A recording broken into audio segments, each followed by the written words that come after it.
everybody. It is your girl JoJo with a very bright shirt on that I'm sure is blinding you on camera. I didn't know it was going to look like this, but we here now.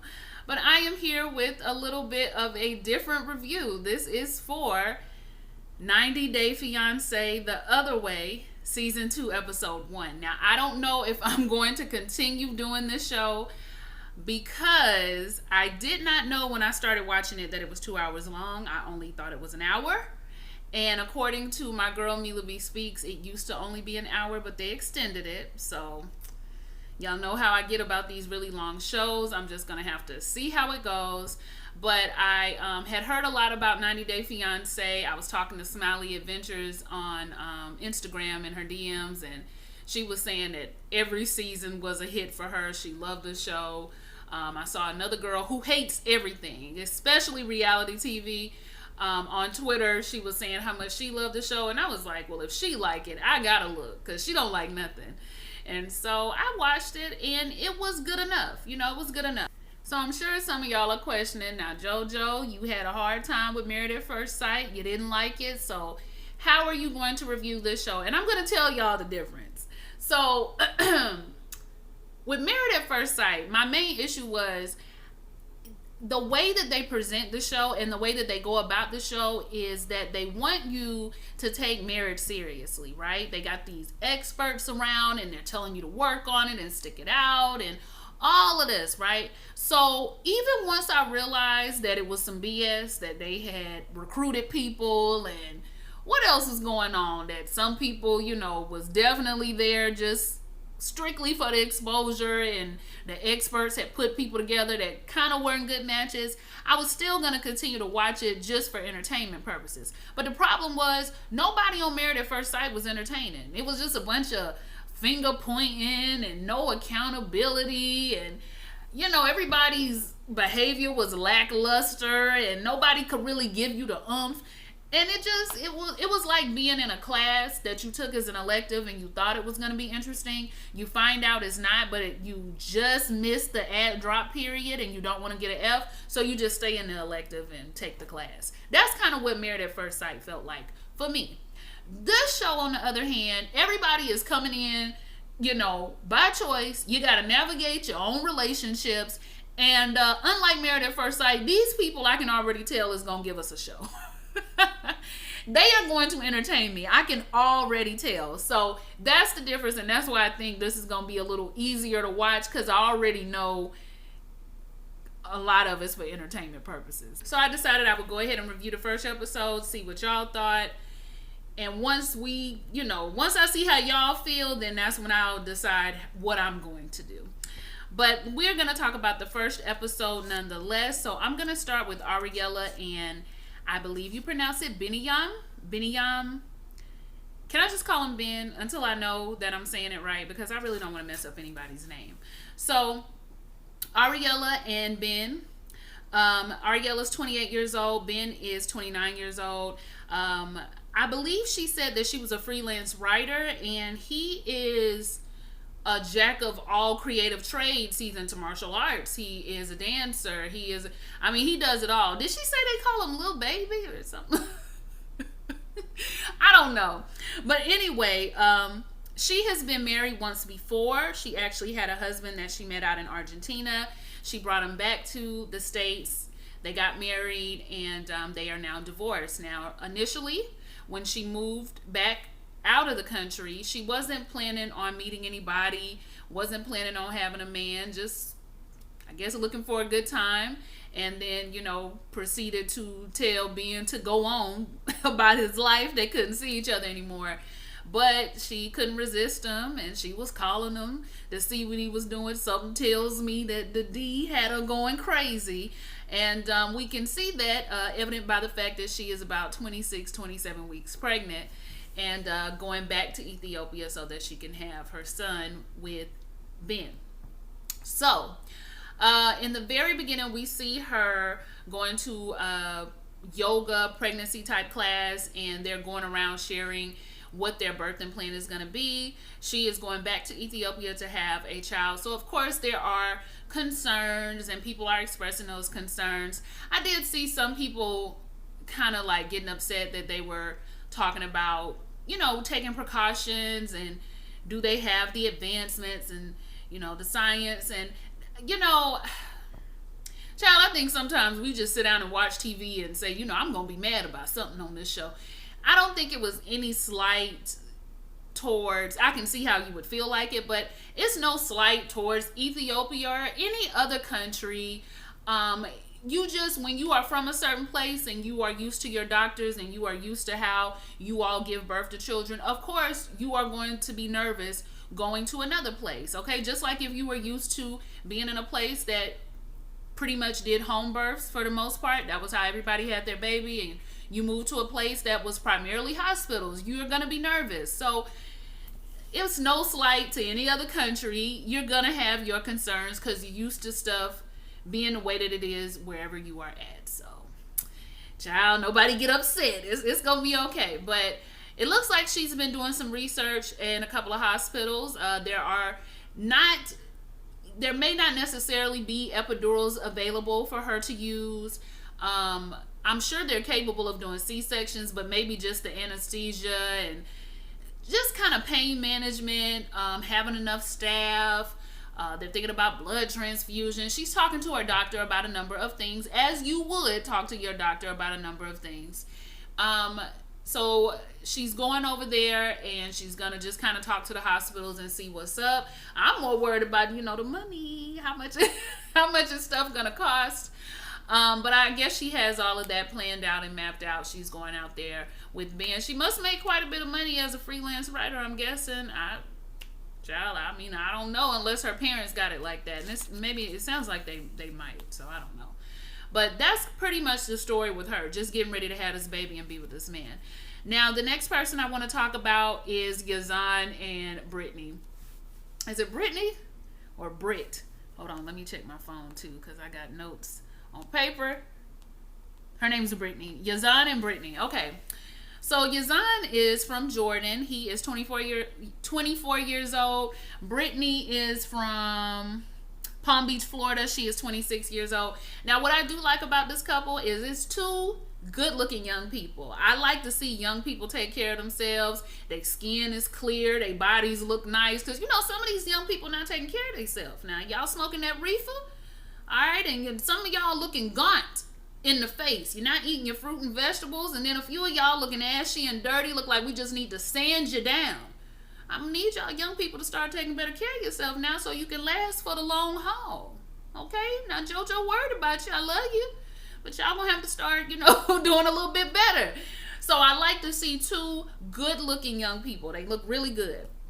And I like that they're close to the same age. I love that too. Now, of course, we all know what we see when we look at this couple. We kind of just are looking at them like, who are y'all fooling, basically. So they met on FaceTime. Their sisters live in the same building in Chicago. And honey, as soon as she saw him, as soon as he saw her, it was this instant connection. They spent time together for about 4 weeks. And then, he flew her out. And once he flew her out, she stayed for a week, and he decided he wanted to marry her. So, hey, I said, Brittany, what you got going on, girl?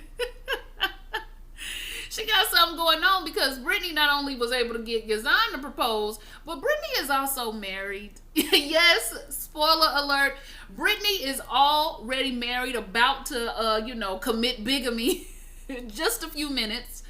But Brittany was married when she was 19 or 20 years old to her Haitian boyfriend, husband, who got deported about 4 months after they were together. And Brittany says, I kind of forgot I was married. Now, Brittany, I was not born last night. You did not forget you were married. My thing is, it's one thing for you not to have your divorce final in like 2 years. We're talking about 5 years that she has just kind of let this fly under the radar. So we see her talking to the lawyer. She's telling us about all the guys that she's dated. They're normally older men. They normally got the money. Okay, I'm not mad at baby girl. I know some of y'all don't like the gold diggers, but hey, everybody got their place in the circle of life. Do you? And the oldest man she has ever dated was 83. I don't even know that many 83-year-olds, like even in my family. So yeah, that's quite interesting. But she says the older men love her braces, and coming from somebody who had adult braces, that is 100% true. I used to get a lot of creepy gentleman, cat calls. And I remember one time I was waiting when I first moved to Houston. I took the bus because I didn't bring my car, and I was at the transit station, and I was digging around in my bag, and this guy was just like, "Oh, hey, how you doing? You must go to what school you go to? What school are you in? You about to graduate?" And blah blah. I was just like, "What?" I said, "I'm not in school." And he was just like, "Oh, so you go to one of the colleges?" I said, "I'm not in school."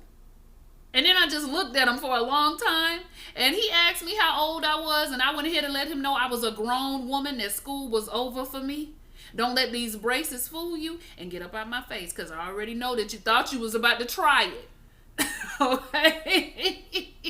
But you're not getting one over on me. Back up. But anyway, so yeah, that's pretty true. So she's talking to the lawyer about what she's going to be able to do about this previous marriage that she was in. And I really liked the lawyer, because the lawyer was doing a lot of nervous laughing, but she was letting her know the real at the same time. Like, you might want to get that taken care of immediately, or it could be pretty bad. It could be committing bigamy. Like, no, girl, for real. You need to get this divorce taken care of. It could take anywhere from 6 to 10 months. The man has already been deported. And Brittany gonna tell us, well, I just considered it a blessing when he got deported. You considered it a blessing that your husband got deported because he was controlling. But you can get a divorce from somebody if they're controlling. You shouldn't want them to be deported.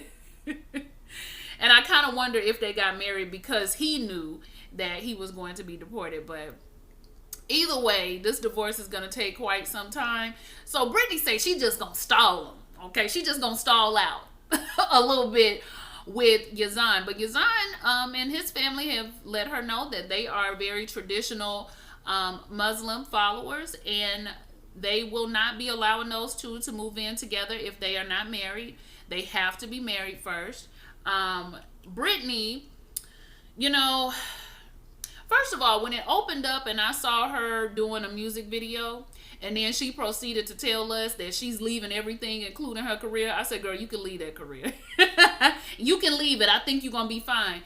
But just given her personality type and some of the stuff that she's already saying, I think it's going to be quite difficult for her to blend in with the culture of women in Jordan who are very much more subdued, very much, just from the way they're explaining it anyway, more quiet, all of those different things. She already talking about how she gonna have an opinion, and nobody said that in your marriage you couldn't have opinions and express yourself, but definitely just with the clothing, it's just gonna be different, right? It's just gonna be different. I don't know if I know different Muslims practice differently, because I know Muslims who live together so and aren't married, so I know everybody practices in their own way. Some are more traditional, some are not. Some wear the hijabs and the coverings, some do not.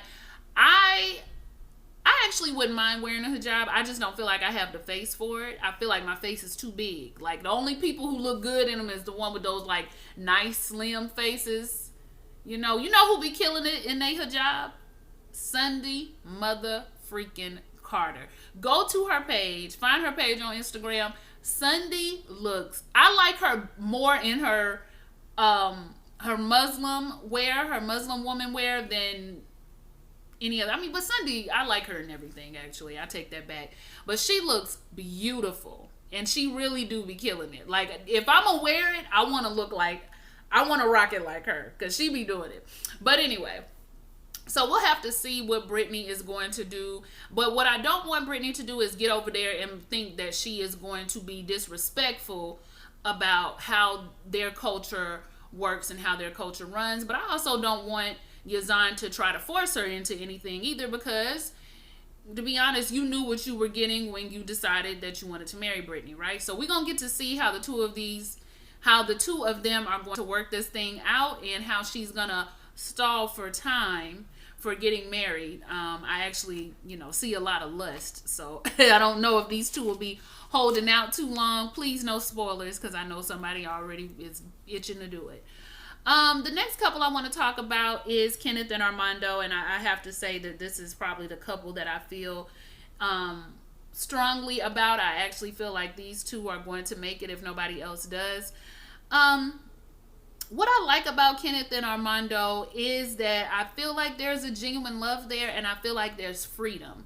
I feel like there's a releasing, and I finally get to do my life the way that I want to do my life, and that's always beautiful for me. I like to see people just be free from whatever has been holding them back. It doesn't matter what it is.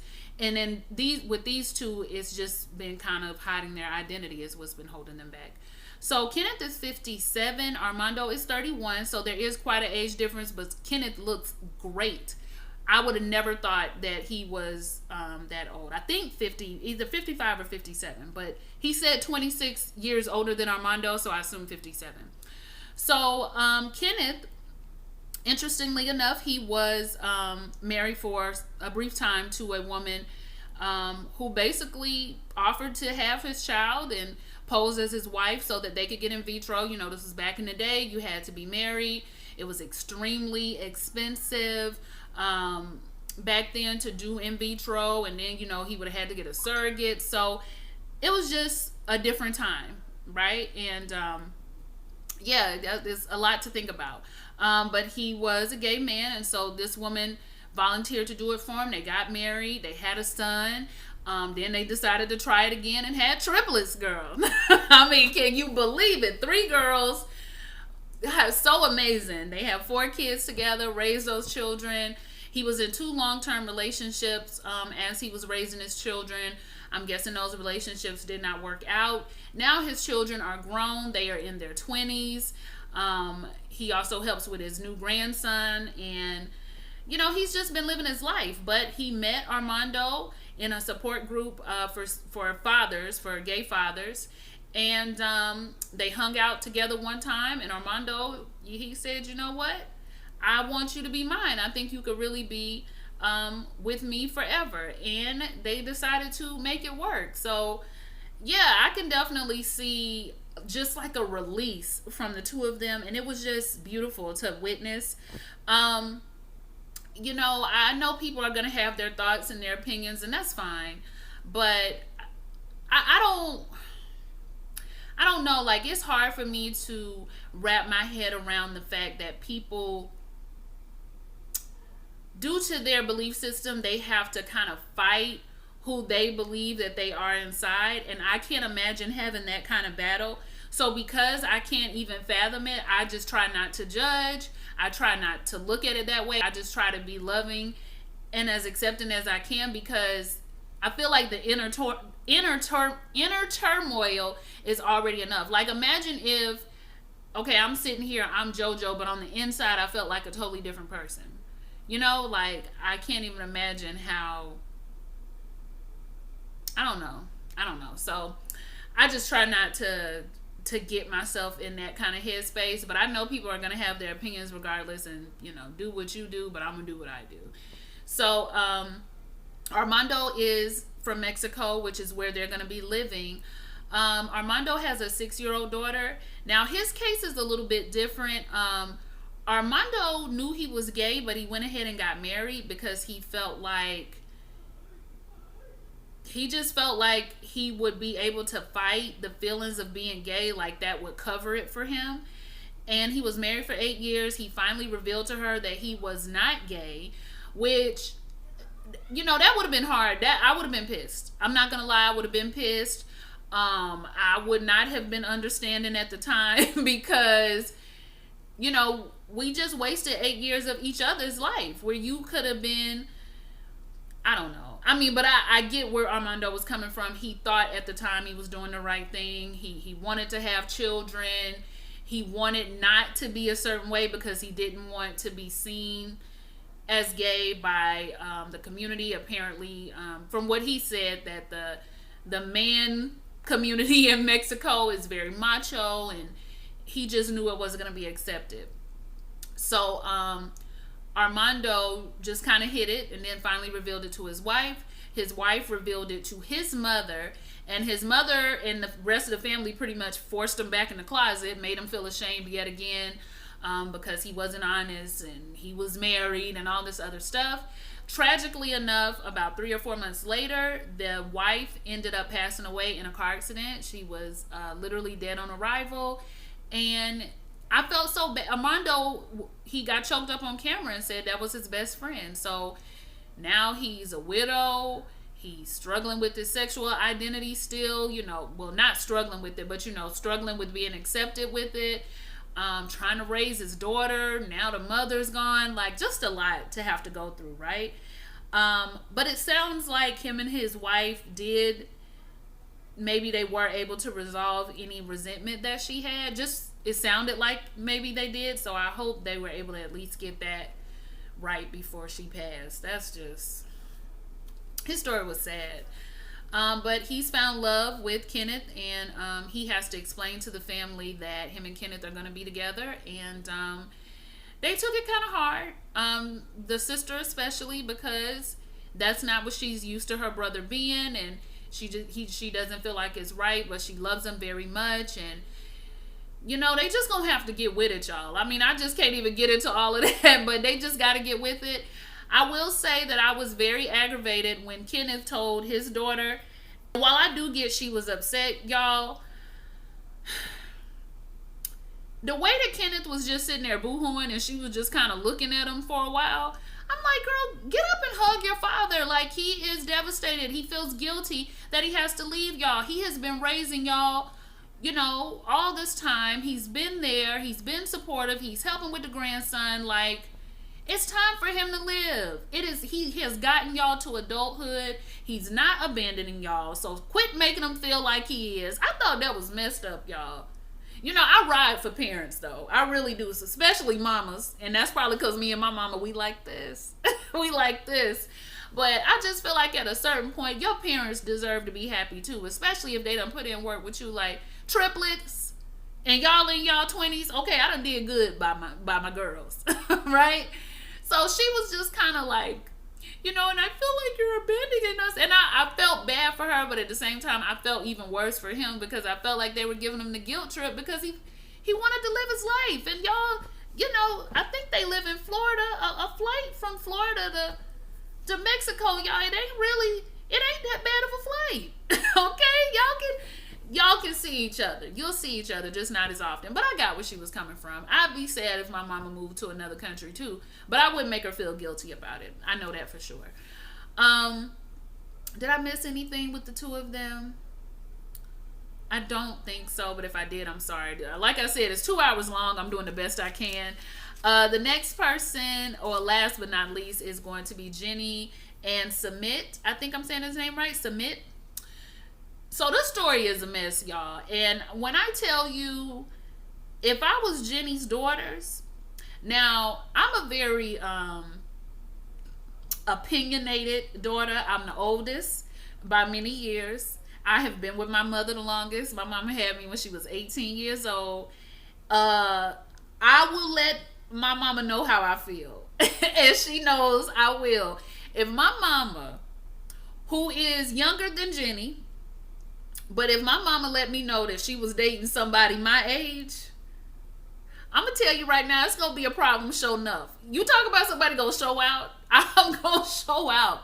I'm going to show out. Now, you going to do what you want to do because you grown, but I'm going to have my mama hemmed up, asking her all kind of questions. I'm going to be looking at him with the side eye. Like, I'm going to be really concerned about my mama.